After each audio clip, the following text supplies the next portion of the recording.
It is a cold morning many thousands of years ago, long before writing, long before cities, long before anyone has drawn a map or forged a blade of iron, and you are lying very still on a hide beside a low fire, and someone you trust is leaning over your head. You have been unwell. Perhaps you took a blow and the world has not been right since. Perhaps you have had the falling fits, or a pain in your skull that will not leave. And the wisest person in your small band has decided that the trouble is in there, under the bone, and that the way to let it out is to make an opening in your head. There is no drink that will put you to sleep. There is no clean room, no notion of the unseen things that cause a wound to fester. There is only the fire and the steady hands and a worked edge of stone, and a patience that will last for hours. And then the slow, deliberate work begins against the top of your skull. Now hold that scene in your mind and hold this with it. Because the truly astonishing thing is not that someone did this to you on that cold morning. The astonishing thing is that, more often than the modern mind can quite accept, the person on the hide got up again. The bone healed. They lived on for months, for years, carrying a smoothed and rounded window in the top of the skull. And they did it again and again and again on every inhabited continent for thousands of years. Let me step into the frame now before we go a step further, because this is a story that has been told very badly by people who wanted only to make you wince. And I would rather you heard it from someone who has spent a working life looking calmly at what happens to the human body and has no appetite whatsoever for the lurid. My name is Hollis. For the better part of 40 years I was a coroner and a pathologist, the man they sent for when a death would not explain itself, and the family, and sometimes the law, needed to know honestly and precisely what had happened. That is the whole of my old trade, the careful, unhurried reconstruction of how a thing came to pass. Not to gasp at it, to understand it.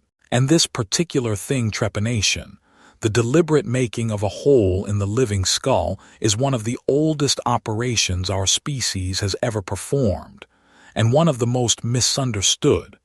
You have probably half heard about it. Primitive people drilling holes in each other's heads to let the demons out.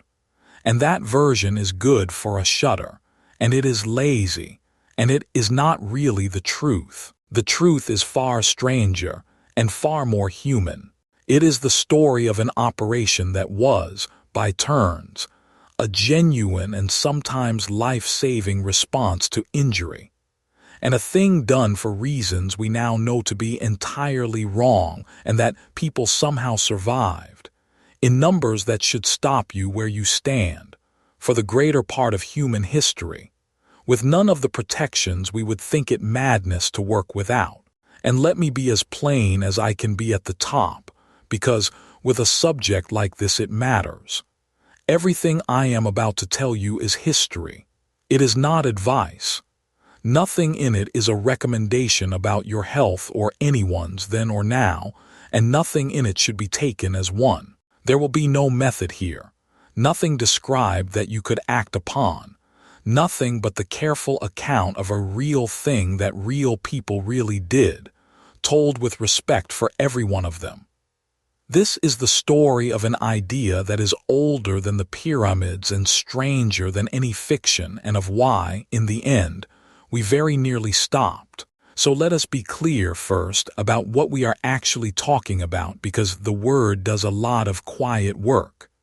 Trepanation, you will also hear it called trephination, means making an opening through the vault of the skull, through the bone itself, while the person is alive. Not a graze, not a cut to the scalp, an opening through the bone that protects the brain, made on purpose, by another human being, for what they believed was a good reason. And here is the fact that reorganizes everything you thought you knew about the ancient past. This is not a rare curiosity. It is, as far as we can tell, One of the very oldest surgical procedures there is, older than written history, older than the wheel in some places, practiced in the Stone Age. And it was not confined to one clever people in one corner of the world. Trepan skulls turn up across Europe, across the Americas, in North Africa, in Asia, in the Pacific, on nearly every inhabited continent, arrived at independently by peoples who had never met and never could have shared the idea. Different tools, different centuries, different sides of the earth, and the same extraordinary decision: to open a living head. When a thing is invented over and over by strangers who share nothing, it is telling you something deep about the problems those people faced and the reach of their nerve. Now I want to hand you the single most staggering part of this whole story, and I want to do it carefully, because it is the part people race past, and it is the part that actually matters. And to do it, I have to tell you how a person like me reads an old skull. When you make an opening in living bone, the bone does not simply sit there as a clean-cut hole forever after. Living bone responds. Around the edge of the opening, if the person survives, the bone begins to change. The sharp-cut margin slowly grows smooth and rounded and remodeled, the way any healing bone reworks itself over weeks and months and years. A person who died on the table, or within a few days, leaves a hole with sharp, raw, unaltered edges. But a person who lived, who walked away and carried on living, leaves an unmistakable signature, a smooth, healed, rounded rim where the body has patiently grown new bone around the wound. And you cannot fake that. It is not a matter of opinion. It is the quiet, honest testimony of the body itself, written in the bone, that this person survived. And here is what those healed rims tell us. Of the many hundreds and hundreds of trepanned ancient skulls that have been recovered and studied, a remarkable proportion in some collections, a genuinely large share, show exactly that: healing. Not death, not a botched horror, survival. People who had the top of their skull opened, with worked stone beside a fire, with no anesthetic to spare them the ordeal, and no understanding whatsoever of the invisible things that turn a wound septic, and who then went on to heal and to live. Some of them show 2 openings or 3 or more, healed at different times, meaning the same person survived the operation and came back, or was brought back and survived it again. Let me be careful and fair here, because it matters and because you deserve honesty over a good line. The exact survival rates are estimates, reconstructed from the bones we happen to have found, and they are debated, and they varied enormously by time and place, and no doubt by the skill of the hands doing the work. Some particular assemblages, certain sites in ancient Peru, are the famous example, report strikingly high proportions of healing, better than you might guess even for later, supposedly more advanced eras. I will not give you a single tidy percentage and pretend it settles the matter, because it does not. But the broad, sober, unarguable truth stands, and it is astonishing enough without any embroidery. People survived this routinely for thousands of years, before anesthesia, before antiseptics, before the germ theory of disease had been so much as dreamt. That is not a story about savages. That is a story about a skill we have badly underestimated. So how on earth was it done, with the resources of the Stone Age and the centuries that followed? And here I will be careful to stay on the right side of a line, because I am describing history to you, not handing you a manual, and there is a real difference. I will tell you what kind of tools survive and what broad methods the marks on the bone reveal, and I will not linger for a moment on the doing of it. The earliest workers had stone, a patiently sharpened edge of hard stone, worked against the skull, could gradually wear an opening, a slow scraping and abrading, the marks of which the bone still carries for us to read thousands of years later. Others cut, grooving a slow circle. Others again bored a ring of small openings and joined them. And as metal came, and as the centuries turned toward the classical world, the tool grew more specialized, until there was a proper instrument for the task. The trephine, a circular, crown-shaped saw, ringed with fine teeth, turned so that it cut a neat disc from the bone. In some hands it was driven by a bow drill, the same simple, ancient mechanism used for making fire, its cord wound round the shaft to spin it back and forth. A named instrument, a refined technique, a craft handed down and improved across generations. This was not a frenzy. It was, in its own terms, a discipline, and that, when you sit with it, is somehow the most unsettling thing of all. By the time we reach the world of written record, trepanation is no longer a mystery of the deep past. It is an established part of the physician's art, taught and argued over by the greatest medical minds of antiquity. In the Hippocratic writings of ancient Greece, the body of work gathered under the name of Hippocrates.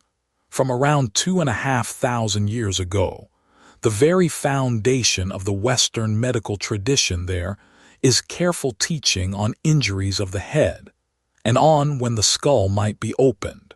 And here we meet the one thread of this story that a modern surgeon would actually recognize and respect.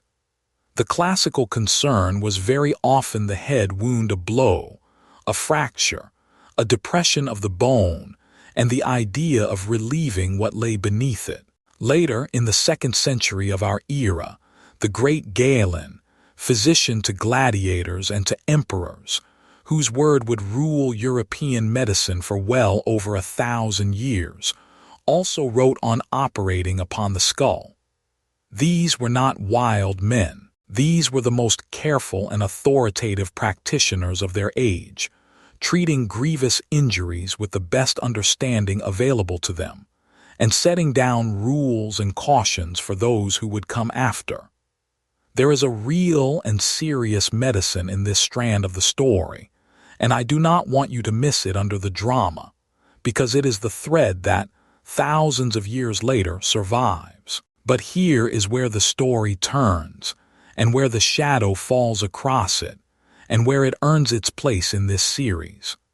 Because that careful, defensible core opened the skull to relieve the pressure of a wound was only ever part of what the operation was used for. All around it, for century upon century, trepanation was also performed for reasons that ranged from the hopeful to the frankly mistaken.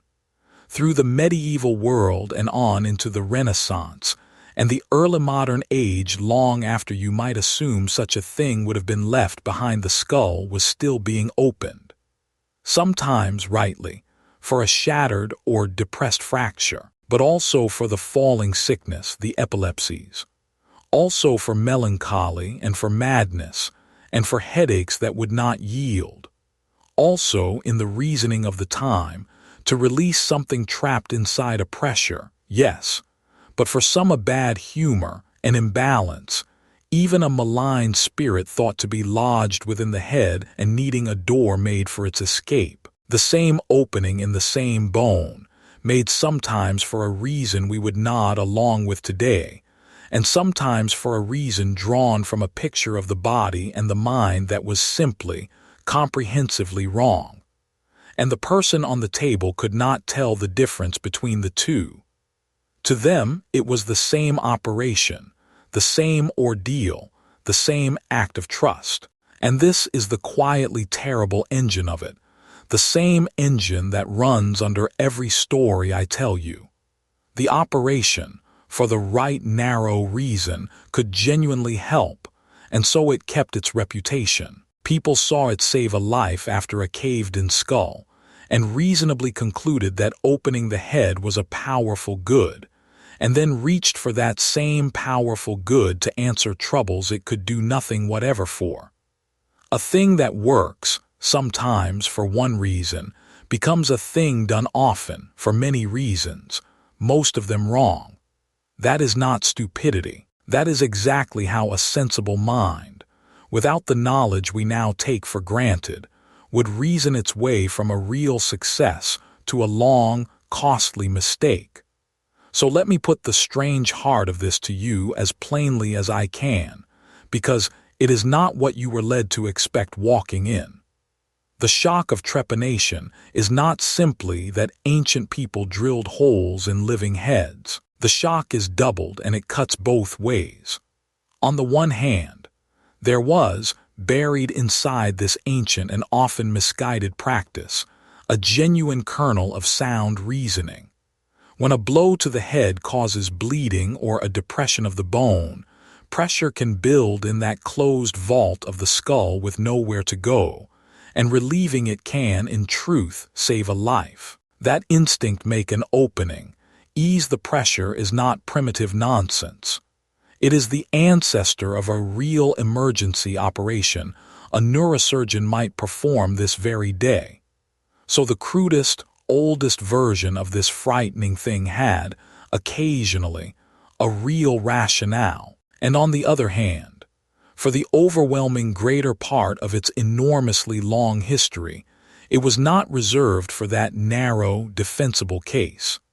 It was spread wide, over epilepsy and headache and madness and spirits, applied confidently to 100 troubles it could not touch, on a theory of the body that was mistaken from top to bottom, a right instinct, wrapped inside mostly wrong reasons, survived by people who should by every modern expectation not have survived it at all.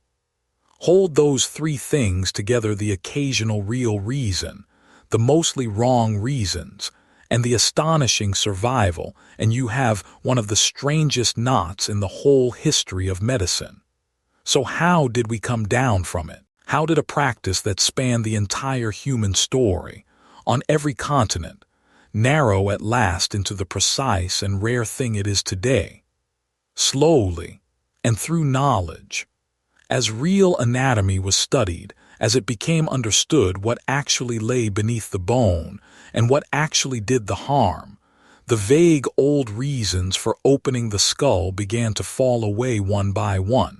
When it was finally grasped that unseen agents of infection, not bad air, not trapped spirits, were what turned so many wounds fatal, the whole calculation of when it was safe to cut changed forever. Anaesthesia removed the ordeal. Antisepsis and then asepsis removed much of the mortal danger of the wound itself, and modern neurosurgery, built on all of it, could at last say with real precision the thing that all those centuries could only guess at, exactly when opening the skull truly helps, and far more often when it does not. The broad old practice did not so much die as it was refined, brutally, by knowledge pared down from a thing done for 100 reasons to a thing done, carefully, for a very few. The instinct survived. The mistakes were, one by one, cut away. But before I turn to you, I owe you one honest admission, because this story has a hole in it that no amount of study has yet filled, and I will not paper over it. We do not actually know with certainty why the very earliest people did this. I have offered you the reasonable candidate's head injury, the falling fits, terrible headache, and beyond the medical, the ritual and the spiritual. And all of those are argued seriously by people who have spent their lives on it. But for the deep prehistoric cases, the ones from before any writing could tell us the mind behind the act, the honest answer is that we are reading intention off of bone, and bone does not record a reason. Whether a given stone age opening was made to treat a real injury, or to quiet a fit, or as a rite whose meaning is wholly lost to us, is genuinely debated and in many cases genuinely unknown. So be a little suspicious, as I am, of anyone who tells you flatly that they know why our distant ancestors opened each other's skulls. They are guessing, however, well. The survival we can prove because the healed bone testifies to it. The reason, for the oldest of them, we must hold with an open and honest hand. That uncertainty is not a flaw in the story. It is the most truthful thing in it. And this is where I turn away from that cold Neolithic fire and turn gently to you. Because I did not walk you through all of this so that you could feel superior to a healer working stone against bone many thousands of years ago. I felt the temptation to, and I resisted it, and I would ask you to resist it too. Because look again at what that healer was actually doing. They had noticed something real that a trouble sometimes lived inside the head. They had a technique, refined over generations, that genuinely worked often enough to keep faith in it. And they reached with that technique, confidently, well past the place where it could actually help, into troubles it could do nothing for, guided by the best picture of the body their age could offer, a picture we now know was largely wrong. Notice that shape, because it is not a Stone Age shape. It is the permanent shape of medicine, and of much else besides. A real observation, a tool that works within narrow limits, and the very human temptation to carry that tool far past its limits, because it is the best we have, and because doing something feels braver than doing nothing. So the question I would genuinely like you to sit with is not how could they have been so crude. The question is quieter, and it is about us. What do we do today, in perfectly good faith, with our own best and most trusted tools, that a careful person a few centuries from now will read about and set down their cup and go very quiet over? Because there will be something. There is always something. Every age believes it has finally sorted the real remedies from the hopeful mistakes, and every age is partly wrong, and does not yet know which part. The healer at that fire was not a fool. They were doing exactly what we do, acting on the best knowledge they had. For someone they were trying to help with far less hindsight than we were handed, for free by everyone who came before us. And that is exactly what I would love to hear from you down in the comments, because I do read them.